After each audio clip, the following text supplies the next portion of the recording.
সবাইকে good morning. এই তো রেডি হয়ে গেছি। আজকের জেলা উৎসব আছে ডায়মন্ড হারবারে। আমার উপযোজনা কেন্দ্র থেকে দুটো জিও গাড়িতে করে আমরা যাচ্ছি।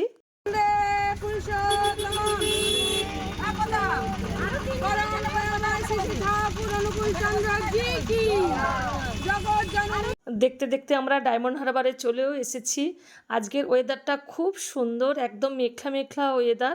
কয়েকদিন এত রৌদ্র আর এত গরম পড়েছিল, আমরা সবাই বলেছিলাম যে এত গরমে সারাদিনের প্রোগ্রাম আমরা কিভাবে যাব না ভেবেছিলাম। কিন্তু সত্যি পরমপিতার দয়ায় আজকের ওয়েদারটা এত ভালো, কোনো কষ্টই মনে হয়নি। বেশ হাওয়া দিচ্ছে আর মেঘলা মেঘলা ওয়েদার, মনে হচ্ছে তো যেন বৃষ্টি হবে, বর্ষাকাল, ওয়েদারটাই এমন। আর কাকদ্বীপ থেকে আমাদের 5টা জিও গাড়ি গেছে। এই ডায়মন্ড হারবার থেকে 10 মিনিট লাগে। কোপাটের হাট বলে এক জায়গা আছে, একদম রাস্তার ধারেই মন্দির, ওখানে আজকে জেলা উৎসব হচ্ছে। ভিউটা কি সুন্দর লাগছে। আমরা পৌঁছে যাব আর 10 মিনিটের মধ্যে। আমরা চলে এসেছি, এই তো মন্দির দেখতে যাচ্ছে একদম রাস্তার ধারেই। এটা মেন গেট। কলকাতা যেতে বাঁ সাইডে পড়ে এই মন্দির। আমাদের কাকদ্বীপের মায়েরা আর এখানে অর্ঘ্য জমা নিচ্ছেন। প্রচুর ভিড়। মন্দিরের পেছনেই মেন প্রোগ্রাম হচ্ছে। এখানে এই যে শরবত দিচ্ছে, এক গ্লাস শরবত নিয়ে নিলাম। জয়গুরু করে তারপরে আমরা ঠাকুর প্রণাম করতে যাচ্ছি।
তার দেওয়া বেশ কিছু কথা, বেশ কিছু মেসেজ সবাইকে দেওয়া হয়েছিল, আমরা সবাই জানি।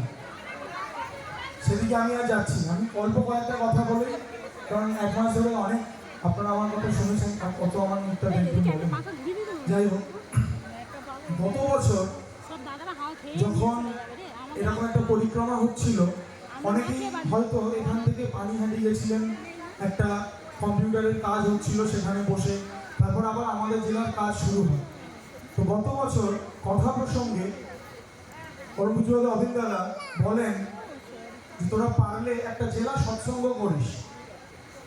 তো আজকে এই যে জেলা সৎসঙ্গটা হলো, এই যে জেলা সৎসঙ্গটা চলছে, এটা কিন্তু এর 1 বছর আগে তিনি বলেছিলেন তাই। সেইটা 1 বছর পর, আগের বছর সিচুয়েশন ছিল না, বিভিন্ন কারণে যখন তিনি বলেন ঠিক তার পরে পরেই বর্ষার একটা সময় ছিল, তো সেটা হয়নি। তো এই বছর আবার যখন কথা হলো যে আমাদের জেলায় কেউ না কেউ আসবে, তখন উনি এই কথাটা আবার বলা হলো যে আপনি তো বলেছিলেন, সেটা কি সম্ভব? প্র্যাকটিক্যালি যদি দেখি, আমাদের জেলা এই প্রথমবার জেলার সবাই মিলে আমরা একটা সৎসঙ্গ করছি। এর আগে সাব ডিভিশন সৎসঙ্গ হয়েছে, ছোট ছোট কেন্দ্র মন্দিরগুলো মিলিয়েও সৎসঙ্গ হয়েছে, কিন্তু জেলা জুড়ে এই প্রথমবার আমরা সৎসঙ্গটা করছি। সবাই আনন্দ হয়েছে কি না? যদি এটা 2 ঘন্টার সৎসঙ্গ না হয়ে উৎসব হতো, তাহলে আনন্দ হতো কি না? তো সেটা আমরা পারবো তো আগামী বছর জেলা উৎসব। আনন্দটা মানে এত মানে ভরে গেছে, মানে কথা বলার মতন মাথায় কিছু নেই, সব ফাঁকা। আর আমি চাই এই আনন্দ যে পরিবেশটা তাদের স্মৃতিতে নিয়ে যায় আমি এখান থেকে। তা আপনাদের সাথে দেওঘরে দেখা হবে, আপনারাও যাবেন, সেটা সবাই যায়। আর আমার হবে আশা হবে কিনা সেটা আমি গ্যারান্টি দিচ্ছি না, কিন্তু যেখানে দেওঘরে দেখা হবে আমি কিন্তু সবার সাথে কথা বলবো, ঠিক আছে?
জয়